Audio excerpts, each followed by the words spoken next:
It was great, and we kind of grew together.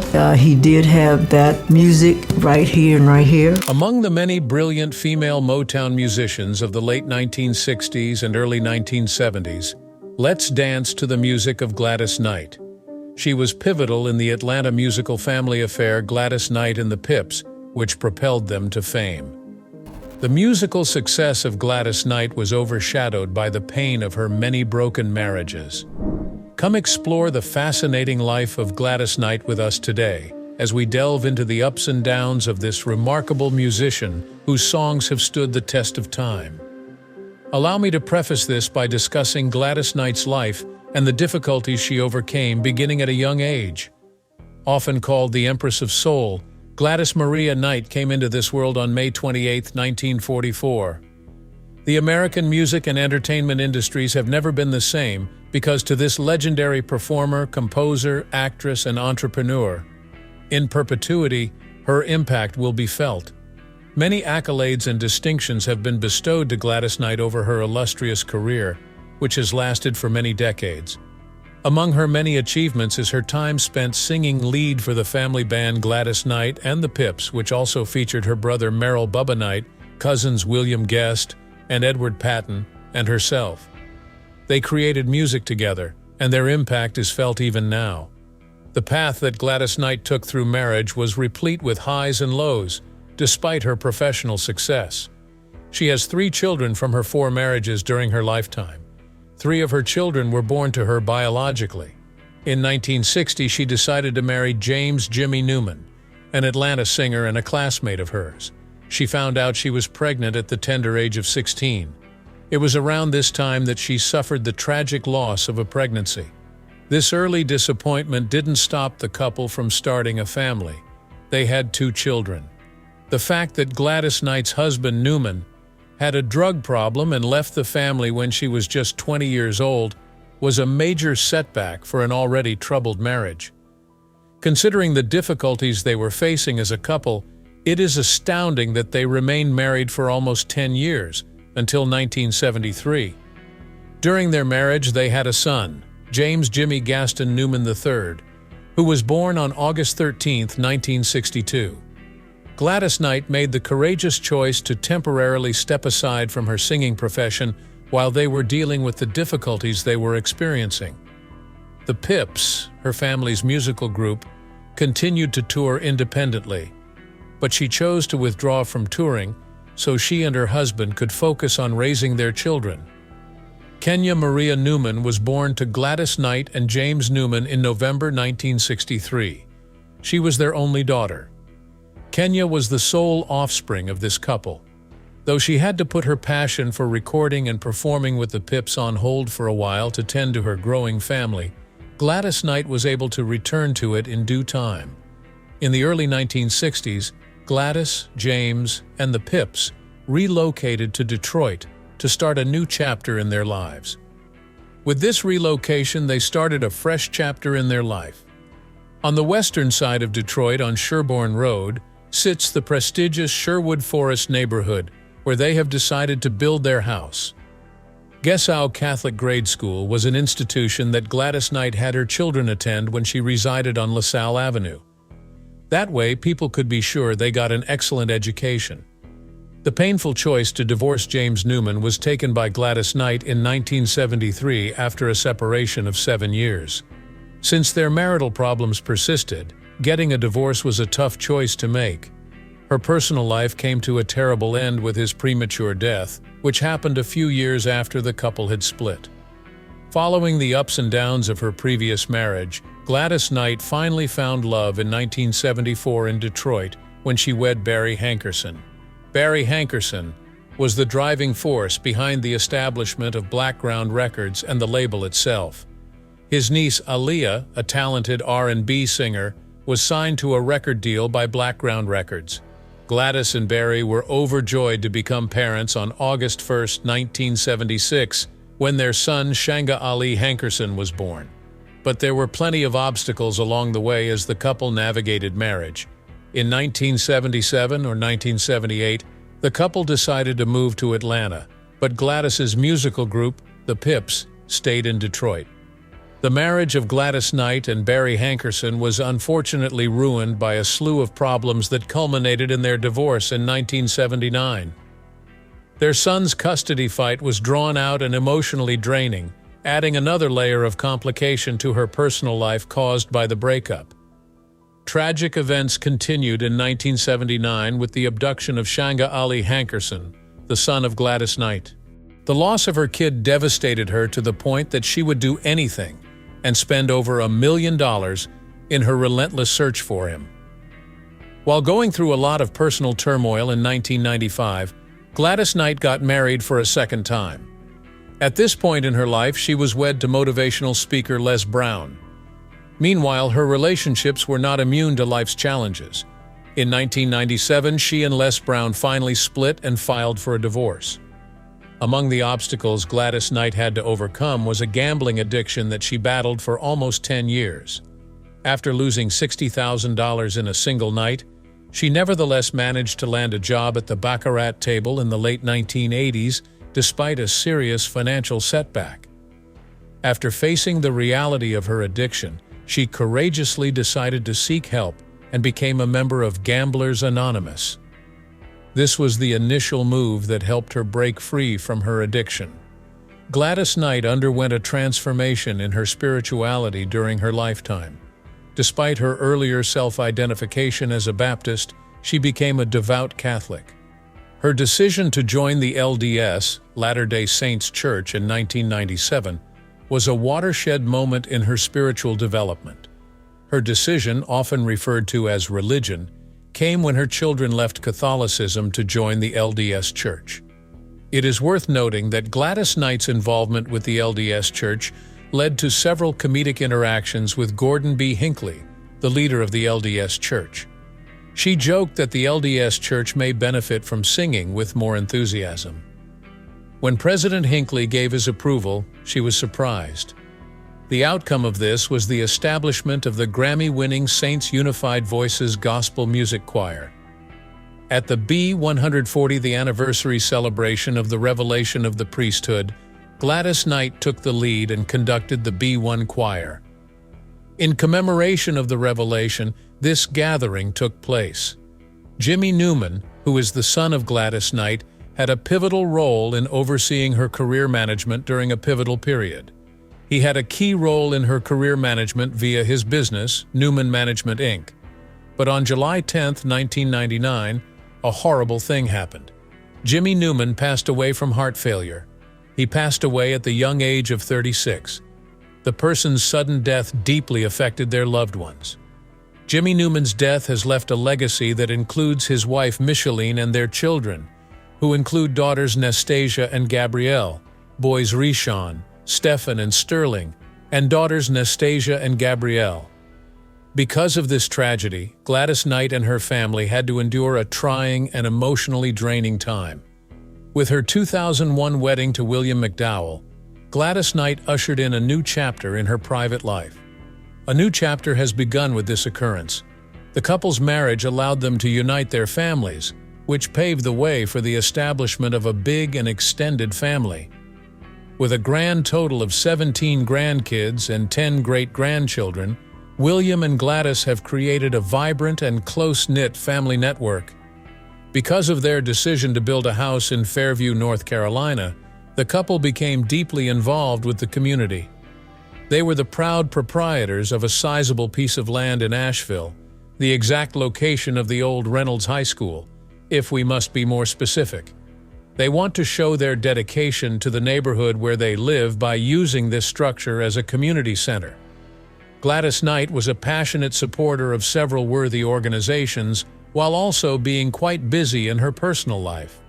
Carol Ann Riddell and Alan Coulter co-hosted a benefit at the Palace Theater in 2017, and she was a participant in that event.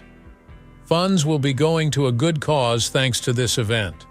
With the help of this event, the critically important Children's Learning Centers of Fairfield County were able to raise $400,000. The path that Gladys Knight has taken has been defined by her resiliency, her family, and her unwavering determination to make a good difference in the world. She manages to navigate life's ups and downs with poise and purpose, which is a reflection of her resilient character. She achieves this via her music and her humanitarian efforts. In the 60s, 70s, and '88, Gladys Knight and the Pips released a string of hits that captivated listeners around the globe. Their strong vocals and intricate harmonies propelled them to fame. Specifically, they were able to create two singles, Midnight Train to Georgia and That's What Friends Are For, that went on to top the Billboard Hot 100 list. The latter of these features the renowned Gladys Knight and the Pips. It was clear from her career that Gladys Knight made an impression on people all across the world. Impressively, the three not only had hit songs but also 6 albums that peaked at #1 on the R&B charts. Their total of 11 #1 R&B hits is staggering. Their phenomenal success is a testament to their indefatigable talent and exceptional musical skill. Gladys Knight has won a total of 7 Grammys for her work in the music business. This includes 4 as a solo artist and 3 with the Pips. She has solidified her position as one of the most renowned artists in the world's history due to her exceptional artistic skill and singing talent. 2 of her most famous songs, I Heard It Through the Grapevine and Midnight Train to Georgia, have been inducted into the Grammy Hall of Fame for their creative and historical significance. Gladys Knight has been successful in many other aspects of the entertainment business, and her impact is felt well beyond the realm of music. The fact that she recorded the theme song for the 1989 James Bond film License to Kill demonstrates her flexibility as an artist. She left an indelible mark on the music business, and Rolling Stone magazine chose to recognize her as one of the 100 greatest vocalists of all time. The many honors bestowed to Gladys Knight for her outstanding artistic achievements include the Kennedy Center Honors, the National Medal of Arts, and induction into both the Hall of Fame and the National Medal of Arts. Receiving the Nobel Prize in Song simultaneously is an incredible testament to her ability to express herself through song. Not only has she won the National Opera and the Nobel Prize in Music, but she has also received accolades for her singing and the incredible performances she has performed on guitar and piano. On top of that, she and the rest of the Pippins have the honor of being inducted into both the Rock and Roll Hall of Fame and the Vocal Group Hall of Fame. The Atlanta-based Chicken and Waffles establishment with Princess Knight's name is owned by Shanga Hankerson, who is the son of Knight. Gladys Knight and Ron Winans' Chicken and Waffles has expanded to 3 more sites in the Atlanta region. Man View of Food was an original series that aired on the Travel Channel and focused on a specific location. In June 2016, the company's offices and 2 restaurants were raided by Georgia authorities. Unpaid taxes, fines, and interest were the subject of an investigation into Hankerson in 2016, according to reports from WSB-TV. The investigation was solely focused on Hankerson and not Knight, according to Jeff Mitchell, the Chief of Special Investigations for the Georgia Department of Revenue, who told the station. Sarah Elizabeth Niewoods and postal worker Merrill Woodlow Knight Sr. had a daughter named Gladys Maria in Atlanta. Brenda and Merrill Bubba Knight Jr. were 2 of her siblings with whom she shared her childhood. David Billy Knight was another brother who tragically passed away. Gladys Knight's path to music started early in life. She joined her church choir in the late 1940s and early 1950s, when her extraordinary skill initially started to emerge, and it was then that she discovered her love for singing. When she reached a major milestone at the young age of 8, her amazing singing talents quickly attracted the attention of a larger audience. An incredible accomplishment that hinted to her destiny as a music superstar was her victory on Ted Mack's The Original Amateur Hour TV show contest on July 1, 1952. It is worth mentioning that the legendary band Gladys Knight and the Pips came together due to a stroke of luck. It happened by complete chance at Bubba's 9th birthday celebration. Gladys, her brother Bubba, sister Brenda, cousins Eleanor and William Guest, and themselves formed the group after a record player broke down. Based on their impromptu performance at Bubba's birthday, they decided to start a formal group. Gladys's mother, Elizabeth Knight, was very much in favor of this decision. The Pips was the group's chosen moniker after drawing inspiration from their relative James Pip Woods' nickname. They started competing in talent shows in Atlanta, where they grew up, and won time and time again as they worked to perfect their musical talents. In 1957, they obtained a record deal with Buddah Records after their achievements caught the attention of music business professionals. The band released 2 albums during their performance at Brunswick because they were not successful at the time in the charts. Regardless, they began their ascent to stardom by serving as support acts for legendary R&B artists like Sam Cooke and Jackie Wilson. The party continued on their way despite the early setbacks. The Pips' 1959 contract with Buddah Records was canceled, and Eleanor Guest and Brenda Knight chose to leave the group to concentrate on having families. They welcomed new members into the organization eagerly, hoping to fill the hole. Among the new members were a buddy named Langston George and a second cousin named Edward Patton. This was the beginning of the band's storied career, which would alter soul music as we know it. Gladys Knight and the Pips entered a critical period in their career in 1961. Every Beat of My Heart, written by Johnny Otis, was one of the songs they recorded. There wasn't a record company that could market the band's songs back then. The good news is that a small label based in Atlanta named Huntum Records rallied behind them and sealed a distribution agreement with VJ Records to release the song. In order to audition for Bobby Robinson's record company, Fury Records, they uprooted their lives and relocated to New York. While their breakthrough song, Every Beat of My Heart, was gaining popularity, the band quickly realized that they weren't receiving a fair amount of money. Reflecting on the situation, Robinson chose to re-record the song alongside the Pips and put it out on the Fury Records label. Because of this calculated approach, the song's 2 versions were able to reach #1 on the Billboard charts. With a peak position of #6 on the Billboard Hot 100 list, the Huntum VJ rendition of Every Beat of My Heart accomplished this incredible achievement. At the same time that they became famous overnight, the band changed their name to Gladys Knight and the Pips. Letter Full of Tears was written and recorded by the group around the end of 1961, when their renown was beginning to rise. It became another top 40 smash in early 1962. The band's meteoric rise was sustained with the release of many singles on the Fury Records label. Langston George, who had already left by that year, was also present for the 1962 event. It was in the same year that Gladys Knight and her husband, musician Jimmy Newman, decided to leave the group in order to establish a family. After over a decade as an ensemble member, Gladys Knight's departure was significant, if visible. Came back to the fold in 1964 after a brief sabbatical. As a result of this historic reunion, the band embarked on a new chapter in their musical adventure when they signed with Max Label, which is owned by Larry Maxwell. They worked with producer Van McCoy on a series of popular songs released on the Max label. Those songs, released when the Pips were signed to Max Label, not only heralded the start of Gladys Knight and the Pips' legendary career, but also revealed the maturation of their sound. In 1966, Gladys Knight and the Pips became members of Motown Records despite the fact that they were not yet having a surefire success. Their career took a dramatic shift at this juncture. The label first treated them as a supporting act because of how obscure they were, yet they managed to achieve tremendous success with a string of modest singles. On one of their tours, the Supremes and the renowned Diana Ross asked Gladys Knight and the Pips, who were just beginning their Motown career, to open for them. Gladys Knight's memoirs state that Diana Ross decided to cut them from the tour after seeing how much more applause Knight's genuine performance had compared to Ross's.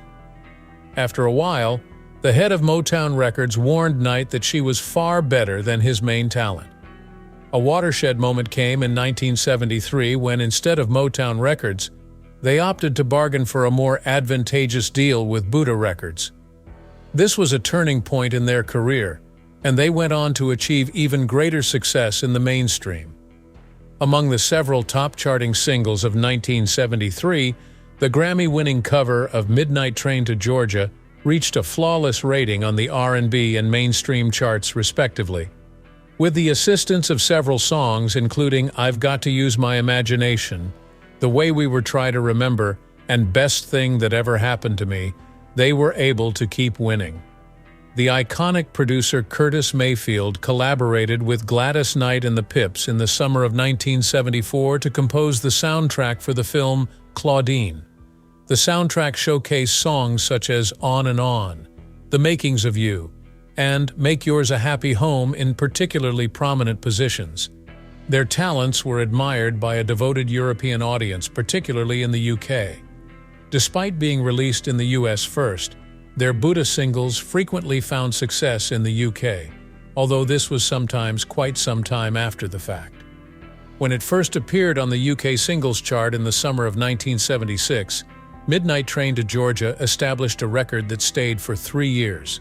This is transpiring as a result of its first triumph in the United States. Separate recording sessions between Gladys Knight and the Pips were necessary as the late 1970s approached due to legal concerns. In the end, this change brought about by Gladys Knight's debut solo double album was the catalyst for a dramatic change in their careers. In 1978, Buddah Records released Miss Gladys Knight, and in 1979, Columbia Records released Gladys Knight. Gladys Knight's personal life also underwent transformations during this time, even as her singing career progressed. Marriage to Barry Hankerson followed her 1973 divorce from James Newman II. Hankerson was Aaliyah's uncle. Aaliyah would later become a hip-hop and R&B superstar. It was around this period that Barry Hankerson was working as Coleman Young's executive assistant in Detroit. Barry Hankerson and Gladys Knight welcomed a son, Shanga Ali, into the world on August 1, 1976. This happened when they were married. However, they did not have an easy relationship. They were embroiled in a heated custody battle for their son, Shanga Ali, which further complicated their personal lives at the time. The 1980 murder of their son Shanga Ali by a man called Johnny Mathis was a watershed moment in Gladys Knight and the Pips' careers. The Pips' son was Shanga Ali. Initially, Johnny Mathis extended an invitation to Gladys Knight to collaborate with him on 2 duets. When a Child is Born, a duet that Mathis had previously popularized, was the first, and The Lord's Prayer was the second. At this point, the Pips had begun. Because they worked together, the group was able to experience a pivotal moment. Columbia Records was the right choice for Gladys Knight and the Pips when they signed them to a recording deal. With this lineup shift, the band could once again play as a quartet, and it also signaled the start of their career as a recording artist. They brought in Nicholas Ashford and Valerie Simpson, who had previously worked as producers for Motown, to give their new songs energy. Columbia Records released the band's first 2 albums, 1980's About Love and 1981's Touch. Fans have been raving about the band's new tracks, such as Landlord from About Love, which has been a huge hit. The Pips were at the height of their creative skills at this period. Fans have been raving about the band's new tracks, such as Landlord from About Love, which has been a huge hit. Returning to join the team. In 1983, Gladys Knight and the Pips produced the smash hit Save the Overtime for Me, which solidified their influence on the music business even further. There was an album release in 1983. Leon Silvers III became famous as a result of the song's unique deep boogie sound. The song was quite popular. It peaked at #66 on Billboard's Hot 100 list. The prominence he achieved was primarily due to his contributions to Shalimar's singles. However, it truly excelled on the R&B chart, where one of its singles spent a week in the middle of 1983 at the top of the charts. This was a huge win for the group because they hadn't had a #1 R&B single since 1974. Adjacent to Save the Overtime for Me was one of the first R&B music videos to use hip-hop elements. It is a significant piece of music because of this reason. Their album Visions, which featured this pioneering track, was a great way to display their ability. Your Number One, another R&B smash off the record and my favorite of the bunch, helped cement their legendary status. An important development was Gladys Knight's choice to become a solo artist in 1987, as it represented a shift in her story. Their final joint effort was 1987's All Our Love, an album they made for MCA Records with the Pips. The album's standout single, Love Overboard, became an R&B sensation and reached number 1. Another Grammy Award was bestowed upon the group in recognition of their achievements, adding to their already stellar CV. Gladys Knight and the Pips launched their solo careers after a successful tour in 1988. Following that, they made the decision to retire as a group, bringing an end to an era of remarkable performances and music. Gladys Knight chose to get back into her solo career with all the energy and determination she had after her incredible success with the trio. Gladys Knight and the Pips will live on in perpetuity because to the indelible mark they left on music history. This legendary trio was inducted into 3 halls of fame for their many accomplishments in the music industry: the Rock and Roll Hall of Fame in 1996, the Georgia Music Hall of Fame in 1989, and the Vocal Group Hall of Fame in 2001. While still a member of the Pips, Gladys Knight worked with Dionne Warwick, Stevie Wonder, and Elton John on the legendary AIDS benefit album in 1985, which was a crucial part of the campaign to bring attention to the condition. Friendships are important to us because of this. With its triple-number smash and Grammy for Best Pop Performance by a duo or group with vocal instrumentation, this song did more than merely bring attention to the cause. The next year, in 1986, Knight joined Dionne Warwick, Patti LaBelle, and herself on the HBO program Sisters in the Name of Love. The remarkable singing abilities of these 3 performers were the inspiration for this presentation. She absolutely nailed her performance of America the Beautiful during WrestleMania 4, which took place in Atlantic City, New Jersey on March 27, 1988. In this show, she demonstrated her flexibility as an artist even more.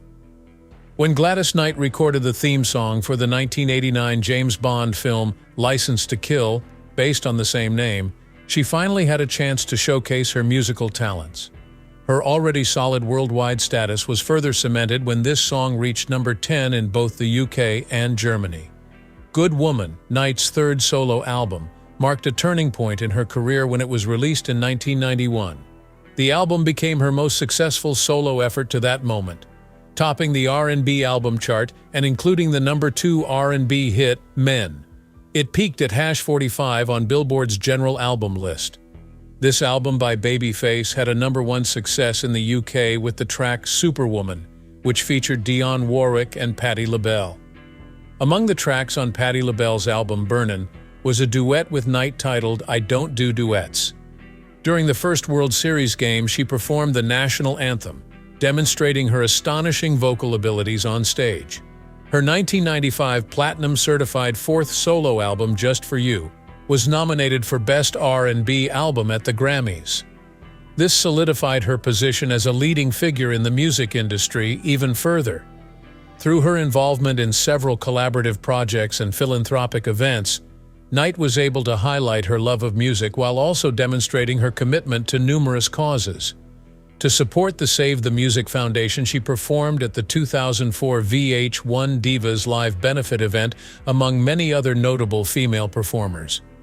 Ray Charles's duet CD featured her rendition of You Were There, a duet with the iconic musician. One method that Knight might help fund cardiac research was by performing at the Divas with Heart concert. The Knights lineup also included Chaka Khan, Diana Ross, and Patti LaBelle. In addition, she sang on American Idol among other renowned individuals including Ben Stiller, Jack Black, and Robert Downey Jr. to raise money for charity. The most moving event of her career was performing His Eye is on the Sparrow and the Lord's Prayer during the 2009 memorial ceremony for Michael Jackson, the King of Pop. Gladys Knight never stopped honing her musical style, even as her fame grew. She recorded Lenny Kravitz's You and I Ain't Nothin' No More, a song he wrote and produced in 2013. Thought to have been composed for Lee Daniels's The Butler, this song was scrapped. This song was one of several that used previous songs sung by other artists and was included in the film's soundtrack in the hopes of getting a Best Song Oscar nomination. In 2014, she dropped Where My Heart Belongs, her 31st R&B album to reach the top 40. It included the work of several musicians, including Gladys Knight and Empty Pips. That same year, she gave an interview in which she denounced the practice of and vowed to dress correctly, hoping that other celebrity women would follow suit. In additional recognition of her influence on the music business, Gladys Knight was featured in the VH1 Network's collection of the 100 Greatest Women of Rock at number 18. In 2019, amid the continuing controversy over Colin Kaepernick's demonstrations against police brutality during pre-game anthem ceremonies, a decision was made that divided opinion. In 2019, she graciously accepted a request to sing the national anthem at Super Bowl LE. We came to this conclusion after considering the continuing debate. Knight laid up the reasons why the VH1 network should consider her a member.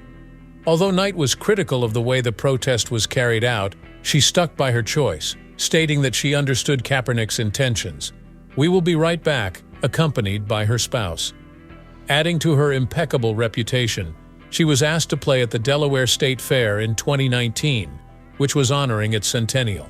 In 2022, she was honored with the prestigious Kennedy Center Honors for her remarkable achievements in music and culture. The awards were presented to her by Joe Biden, the Vice President of the United States.